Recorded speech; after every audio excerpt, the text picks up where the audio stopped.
प्यारे बच्चों, अस्सलाम वालेकुम।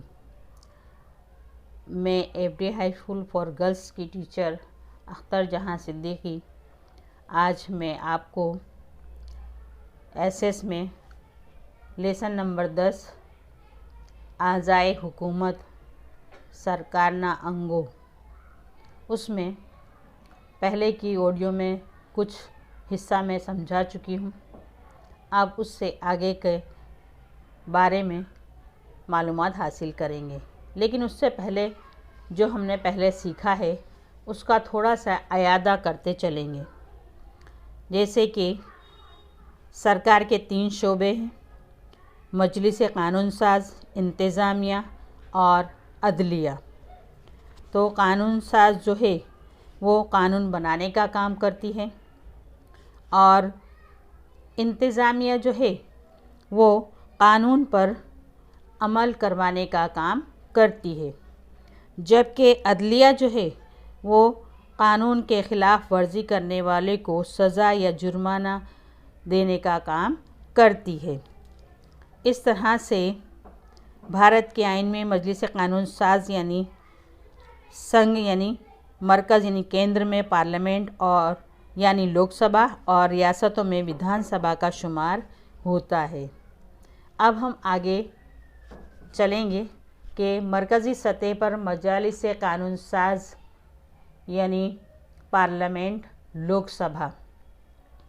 अब पार्लियामेंट के ईवान ज़ेरी को लोकसभा कहते हैं और लोगों के ज़रिए बराह रास्त चुने हुए नुमाइंदों से लोकसभा जो है बनती है, तश्कील पाती है, जिसमें चुने हुए मेंबरों की कुल तादाद कितनी होती है? 545।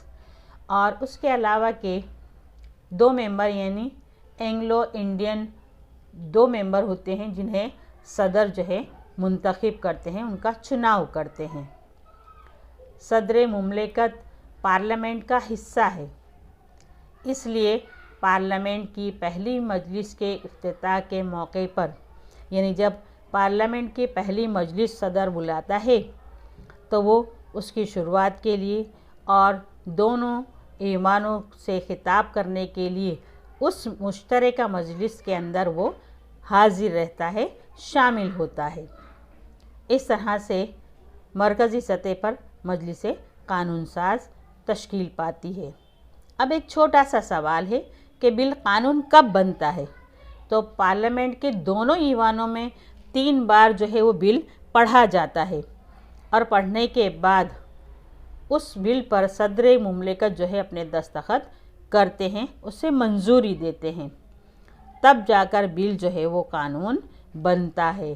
तो इस तरह का सवाल पूछा जाता है कि बिल कानून कब बनता है? तो बिल कानून उस वक्त बनता है कि जब वो दोनों ईवानों में 3 बार पढ़ा जाए और उसके बाद सदर मुमलिकत जो है उसके ऊपर दस्तखत कर दें यानी मंजूरी दें, तब जाकर वो बिल जो है कानून बनता है। अब जो है लोकसभा मुस्तकिल ईवान नहीं है, तो इसलिए उसकी मुद्दत कितनी होती है? 5 साल की होती है कि वो मुस्तकिल ईवान नहीं है लोकसभा, इसलिए उसकी मुद्दत 5 साल की होती है। अब लोकसभा के मेंबर की लियाकतें यानी उनकी काबिलियत क्या होती है?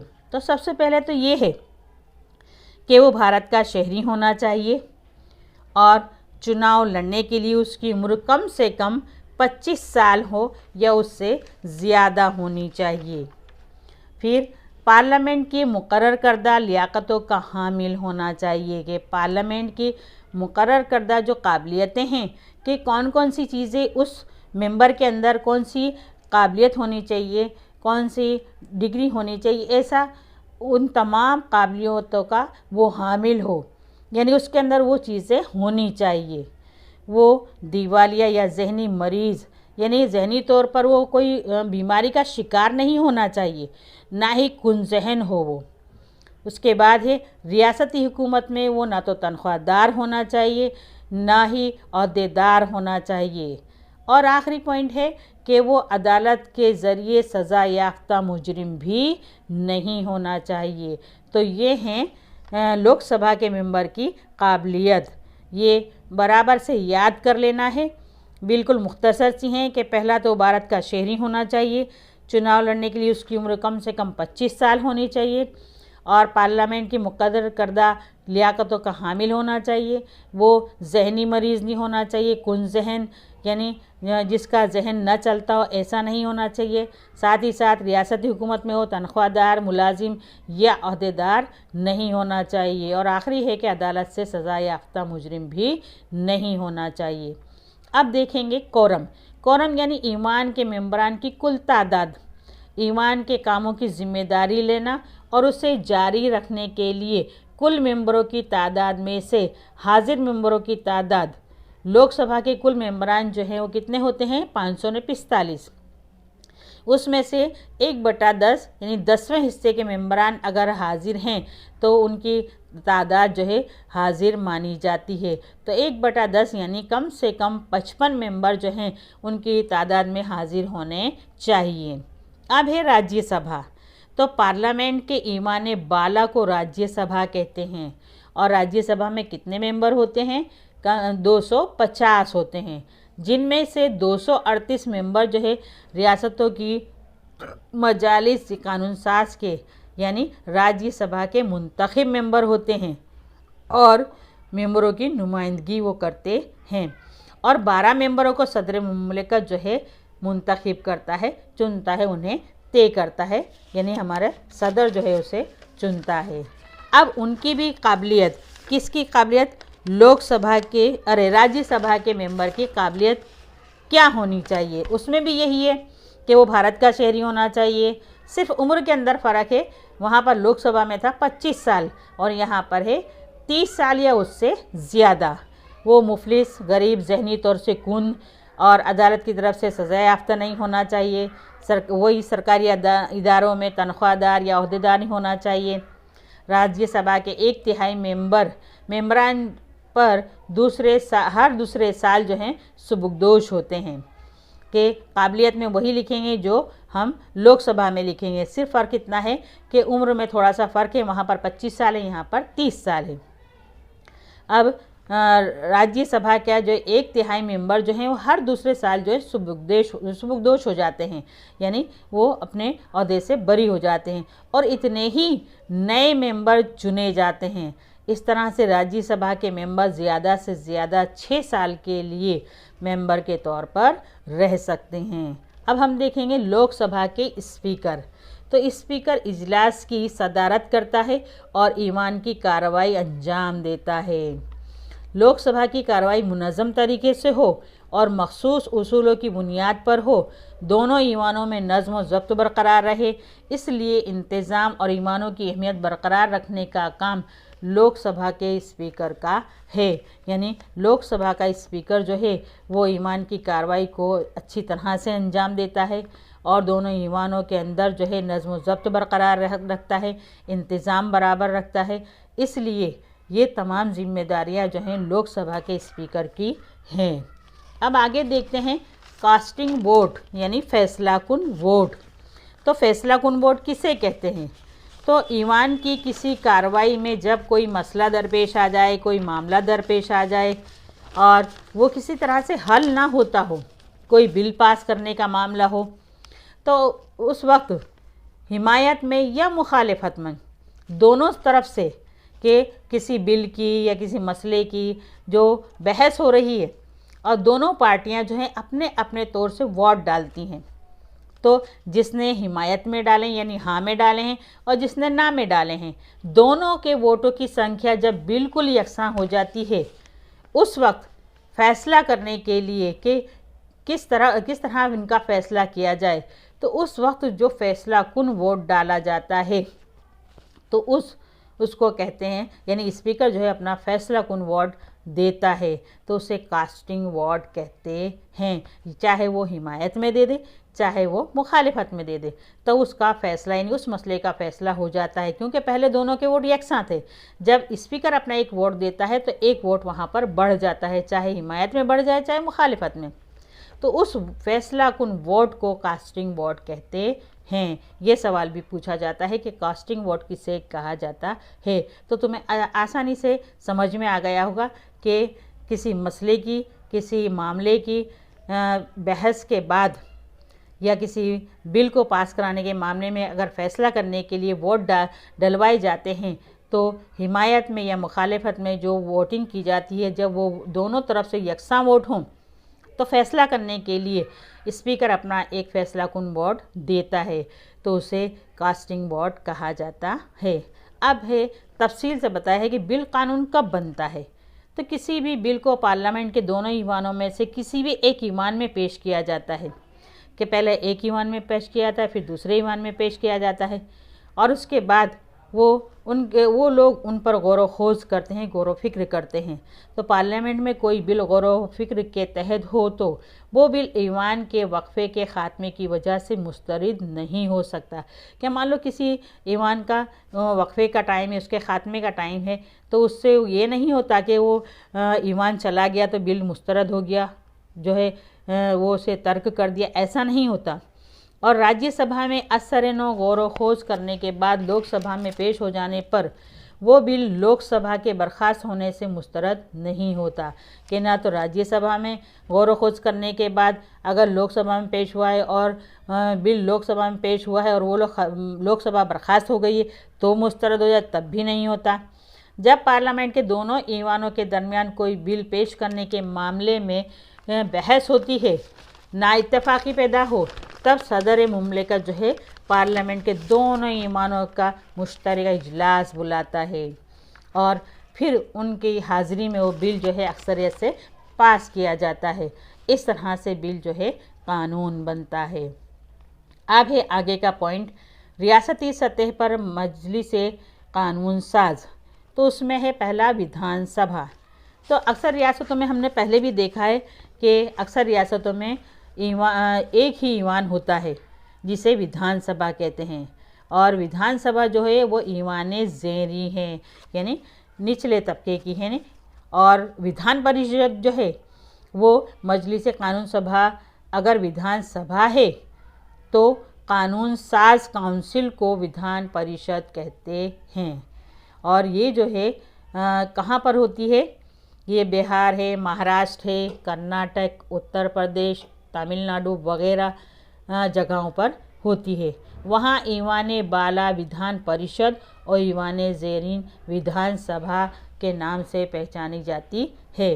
यानी मजलिस कानून जो है वो कानून सभा जो है, अगर विधानसभा है कि अपने मजलिस कानून सभा को अगर विधानसभा कहते हैं तो कानून साज काउंसिल को विधान परिषद कहते हैं, जो कानून ईवान बाला के तौर पर मानी जाती है। और ये जो है बिहार, महाराष्ट्र, कर्नाटक, उत्तर प्रदेश, तमिलनाडु वगैरह में होती। ये सवाल भी एक दो जुमले में आता है कि विधान परिषद किसे कहते हैं और वो किन किन रियासतों में होती है। जबकि हमारे गुजरात में तो विधान परिषद नहीं है, सिर्फ विधान सभा है। अब इन विधान सभा के मेंबरों की काबिलियत क्या है, तो उनके लिए भी यही है कि भारत का शहरी होना चाहिए, उसकी उम्र 25 साल या उससे ज़्यादा होनी चाहिए, कानून की नज़र में वो बदकिरदार या सज़ा याफ्ता नहीं होना चाहिए। वही पॉइंट हैं जो पहले राज्यसभा और लोकसभा में जा चुके हैं। अब उसकी मुद्दत जो है उसके लिए ये है कि विधानसभा जो है, एक तो ये है कि वो मुस्तकिल ईवान नहीं है और उसकी मुद्दत 5 साल की होती है और मुद्दत ख़त्म होने पर वो बर्खास्त हो जाती है। उसके बाद का पॉइंट है सदर मुमलिकत, राष्ट्रपति। तो राष्ट्रपति और उसके काम, उसके इख्तियारात क्या हैं, उन्हें हम थोड़ा मुख्तसर से देखेंगे। भारत में सदर आइनी सरबराह है कि आइनी सरबराही नहीं, जो हमारा आइन है, हमारा कानून है, उसका वो सरबराह है, उसका आगेवान है। मरकज़ी हुकूमत के तमाम इंतज़ामी उमूर के इख्तियारात, जितने भी मरकज़ी हुकूमत है, केंद्र सरकार, उसके जितने भी इख्तियारात हैं आइन के ज़रिए सदर मुमलिकत को सुपुर्द किए गए हैं, क्योंकि उन तमाम कामों का करने वाला वही है। उसकी मर्ज़ी के बगैर कोई भी काम अंजाम नहीं दिया जाता। मरकज़ी हुकूमत का निज़ाम उस पर चलता है, पूरे मुल्क का वो सरबराह है। भारत की जमहूरी हुकूमत का पहला शहरी माना जाता है। अब उसकी काबिलियत के बारे में देखेंगे कि भारत का एक तो ये है कि भारत का शहरी होना चाहिए, दूसरा ये है कि उसकी उम्र 35 साल या उससे ज़्यादा होनी चाहिए। तीसरा है कि नफ़ा बख्श अहदेदार तनख्वाहदार मुलाजिम नहीं होना चाहिए, यानी जो लोकसभा और राज्यसभा के थे उसी में का बिल्कुल ऐसी ही काबिलियत इसमें भी है, सिर्फ इसमें उम्र है 35 साल वो। और ये पॉइंट अलग है चौथा कि वो पार्लियामेंट या रियासतों की मजलिस कानून साज के किसी भी ईवान का मेंबर नहीं होना चाहिए। और सदर का चुनाव पार्लियामेंट के दोनों ईवान रियासतों की विधानसभाओं के मुंतखब मेंबरों पर मुश्तमिल हक़ के ज़रिए होता है। सदर की अहदे की मुद्दत भी 5 साल ही होती है। अगर वो दोबारा सदर बनना चाहता है तो वो दोबारा सदर के चुनाव में हिस्सा ले सकता है। उसके बाद है उसके काम और इख्तियारात। तो सदर मुमलिकत यानी लोकसभा के अक्सरियती हिमायत के सरबराह को वज़ीर आज़म के तौर पर मुकर्रर करता है, वो है ना कि सदर मुमलिकत जो है वो क्या करता है कि अक्सरियती जमात के सरबराह को, कि जो जमातें जीत कर आती हैं जैसे भाजपा है, कांग्रेस है, समाजवादी पार्टी है, आप पार्टी है, ऐसी बहुत सारी पार्टियां जो हैं जीत कर आती हैं, और उन जो फतेहयाब जमातें होती हैं तो उनमें जो सबसे ज़्यादा सीटें जीत कर आता है तो उनके सरबराह को वो वज़ीर आज़म के तौर पर मुकर्रर करता है। और उसी वज़ीर आज़म के मशवरे पर अमल करते हुए वो क्या करता है कि काबीना के मेंबरान यानी वज़रा की काबीना मुकर्रर करता है, कि वहाँ की जो काबीना के वज़रा होते हैं उनका तकर्रुर करता है, उन्हें हलफ दिलाता है। आपने देखा होगा कि जब भी इलेक्शन होता है उसके बाद उस हुकूमत की वज़रा की जो है हलफ की कार्रवाई की जाती है, यानी हलफनामा उन्हें दिलाया जाता है कि वो माइक पर खड़े होकर हलफनामा पढ़ते हैं कि मैं ये काम करूँगा, मैं ईमानदारी से काम करूँगा, मैं ज़रा भी जो है गलत काम नहीं करूँगा। इस तरह से उन्हें हलफ दिलाया जाता है और उन्हें मुख्तलिफ़ कारगुजारियाँ सुपुर्द करता है कि जो वज़रा होते हैं उन्हें अलग अलग काम सौंपे जाते हैं, वो काम भी जो है सदर करता है। सदर जो है अफवाज का सुप्रीम कमांडर होने के नाते दिगर मुल्कों से जंग करना या जंग ख़त्म करना या सुलह करने का भी इख्तियार रखता है, कि वो अफवाज का जो फ़ौजें हैं हमारे यहाँ की तो उनका सुप्रीम कमांडर होता है। इसीलिए वो क्या करता है कि किस मुल्क से जंग करनी या जंग नहीं करनी, या जंग हुई है तो उसे कब ख़त्म करना, उसे जंग ना करके सुलह करना, ये सारे इख्तियारात उसके पास होते हैं। तो वो खुद से फ़ैसला करता है कि उसे क्या करना चाहिए। साथ ही साथ रियासतों के गवर्नर, सुप्रीम कोर्ट, अदालत, सुप्रीम कोर्ट को क्या कहते हैं, अदालत आलिया, उर्दू में कहेंगे अदालत आलिया, और गुजराती में कहेंगे सर्वोच्च अदालत का चीफ जस्टिस और दूसरे जज, रियासतों की हाई कोर्ट के जज, भारत का अटर्नी जनरल, मुहतसिब और एडिटर जनरल, इलेक्शन कमीशन का अफसर आला और दीगर मेंबरान, यूनियन पब्लिक सर्विस कमीशन का चेयरमैन, मुख्तलिफ़ मुल्कों के लिए सफ़ीरों का तकर्रुर भी सदर करता है। यानी चाहे हाई कोर्ट हो या सुप्रीम कोर्ट है, उनके चीफ जस्टिस और दूसरे जज हैं, और हाई कोर्ट के जज हैं, अटर्नी जनरल, मुहतसिब, एडिटर जनरल, इलेक्शन कमीशन का अफसर आला और दूसरे मेंबर जितने भी हैं, यूनियन पब्लिक सर्विस के कमीशन और का चेयरमैन, ये, और साथ ही साथ मुल्क के सफ़ीरों का, कि जो हमारे मुल्क के जो सफ़ीर दूसरे मुल्कों में जाकर रहते हैं, वहाँ की मालूमात यहाँ भेजते हैं, उन सब का तकर्रुर भी, उन सब को तय करने का काम भी कौन करता है, सदर मुमलिकत करता है। फिर आखिरी पॉइंट है कि गुनहगार को माफ़ करने की, फ़ौजदारी गुनाह की सज़ा की मुद्दत कम करने की और उसका अमल मौकूफ़ रखने का इख्तियार भी सदर मुमलिकत को है। क्योंकि आपने देखा होगा कि जब कोई गुनहगार जिसे फांसी की सज़ा दी जाती है तो वो अपनी दरख्वास्त जो है किसके पास रखता है, सदर मुमलिकत के पास। उसके पास अपनी दरख्वास्त रख कर ये इल्तिजा करता है कि उसे फांसी की सज़ा न दी जाए, और उसके लिए कई बार जो है उसके पास जो है दरख्वास्तें बार बार पेश की जाती हैं, और वो उस पर गौर व खोज करता है कि क्या वाकई ये मुजरिम है, क्या इसे वाकई ये फांसी की सज़ा देनी चाहिए या इसकी सज़ा को मुलतवी करना चाहिए, या उसे जो कुछ सज़ा दी गई है उसे कम करना चाहिए, या उसका जो अमल है कुछ दिनों के लिए मौकूफ़ रखना चाहिए। इस तरह के सारे इख्तियारात जो हैं सदर मुमलिकत को हैं। तो बच्चों, ये पॉइंट जो है आपके समझ में आ गए होंगे। तो मैं समझती हूँ कि इस लेसन को आप अच्छी तरह से पढ़ना, क्योंकि अब जो 28 तारीख से आपकी एग्ज़ाम शुरू हो रही है उसके अंदर लेसन नंबर 10 और 11 जो है वो पूछा जाएगा, और शायद 14 और 15 ज्योग्राफी में पूछे जाएंगे। इस तरह से ये 4-5 लेसन जो हैं 14, 15, 16 वो पूछे जाएंगे। तो तुम बराबर से इन तमाम लेसन की तैयारी कर लेना। अब आगे का जो है वो हम कल ज़रूर देखेंगे आइंदा ऑडियो के अंदर। इसके बाद का जो है समझाने की कोशिश की जाएगी।